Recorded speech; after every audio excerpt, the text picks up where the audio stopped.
దేవుడు లాంటి మా నాన్నను ఇవాళ సిబిఐ ఎంక్వైరీ చేసిండ్రంటే కడుపు రగులుకపోతా ఉంది ఒక బిడ్డగా. అందుకే చెప్తున్నా, ఇన్ని రోజులు చెప్పలే.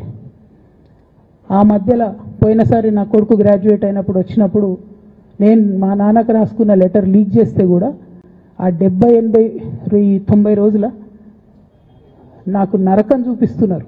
ప్రతిరోజు సోషల్ మీడియాలో ఇష్టం వచ్చినట్టు రాపిస్తున్నారు.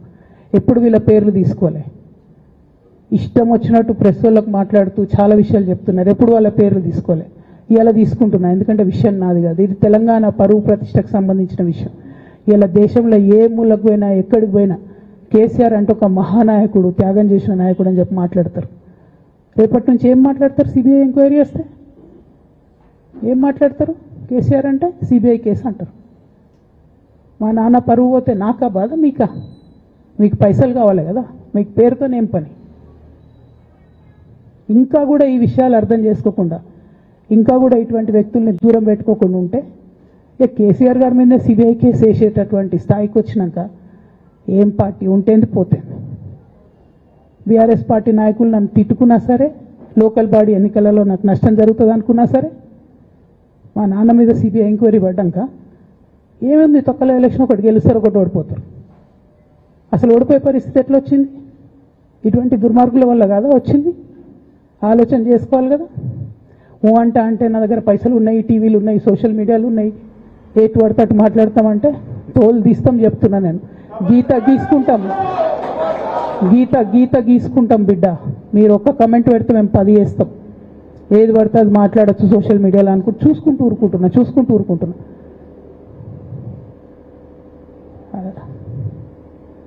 పెద్ద సార్ దగ్గరకు వచ్చినాక ఇక కాంప్రమైజ్ అయ్యేది ఏం లేదు. ఘోష్ కమిషన్ వేసిన రోజే నేను చెప్పిన, ఎందుకు రియాక్ట్ కాలేదు పార్టీ అని అడిగిన ఆ రోజునే. నిన్న సిబిఐ ఎంక్వైరీ వేస్తున్నా అని రేవంత్ రెడ్డి గారు అసెంబ్లీలో చెప్తే తెలంగాణ బంద్ ఖాళీ వద్దా, బగ్గు మనొద్దా తెలంగాణ? ఎట్లా మాట్లాడతారు? నిజంగానే మనిషి అవినీతి అయితే, నిజంగానే మనిషి డబ్బులు తినోడైతే వేరు మాట. ఆయనకు తిండి మీద కూడా ధ్యాస ఉండదా బాబు? తెలంగాణ అదే పిచ్చి. అట్లాంటి మనిషిని పట్టుకొని ఇవాళ ఏది పడితే అది మాట్లాడితే కూడా రియాక్ట్ కాకపోవడం చాలా దారుణం, చాలా దారుణం. నేను దీన్ని తీవ్రంగా ఖండిస్తున్నా. కొద్ది రోజులుగా కవిత గారు మరి చేసే అనేక విమర్శలు కావచ్చు, వారు మాట్లాడుతున్న తీరు బీఆర్ఎస్ పార్టీకి ఒక నష్టాన్ని, కార్యకర్తల మనోభావాల్ని దెబ్బతీసే విధంగా ఉండే. మీరందరూ కూడా చూశారు నిన్న వారు మాట్లాడిన తీరు. తెలంగాణ రాష్ట్ర సాధనలో కేసీఆర్ గారితో నడిచిన కోట్లాది మంది తెలంగాణ ప్రజలు ఈరోజు బీఆర్ఎస్ పార్టీని నమ్ముకొని బీఆర్ఎస్ పార్టీ కుటుంబ సభ్యులుగా ఉన్న లక్షలాదిగా కుటుంబాలందరూ కూడా బాధపడ్డారు. అందుకనే ఈరోజు బీఆర్ఎస్ పార్టీలో కీలకంగా ఉన్న కవిత గారిని ఎమ్మెల్సీగా ఉన్నారు, వారిని సస్పెండ్ చేస్తూ మరి పార్టీ నష్టాన్ని నివారించాలి, కార్యకర్తలకు ఒక మనోధైర్యాన్ని ఇవ్వాలనే ఆలోచనతోని వారిని సస్పెండ్ చేయడం జరిగింది.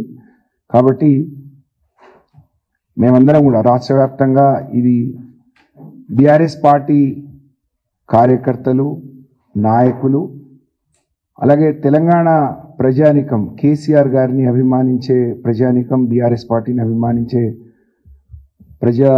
ప్రజల పక్షాన మేమందరం కూడా దీన్ని స్వాగతిస్తూ ఉన్నాం. ఇవాళ కవిత గారు కేసీఆర్ గారికి కన్నబిడ్డ.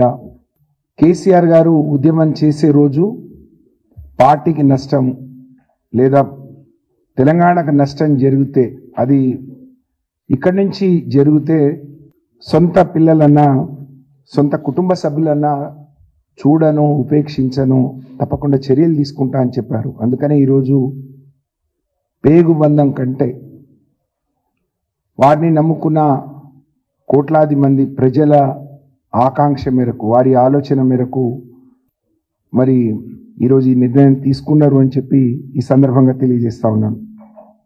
ఇవాళ 20 నెలలుగా బీఆర్ఎస్ పార్టీ ఓడిపోయి కాంగ్రెస్ పార్టీ అధికారంలోకి వచ్చింది.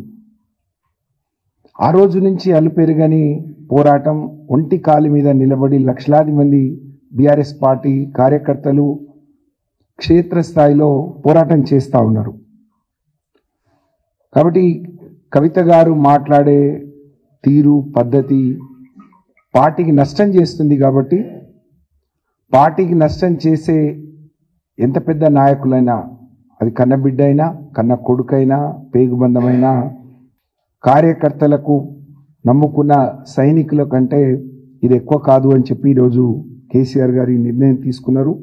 నిజంగా వారి నిర్ణయానికి మేమందరం కూడా మనస్ఫూర్తిగా హర్షిస్తున్నాం. ఇది ఒక సాహసోపేతమైన నిర్ణయం.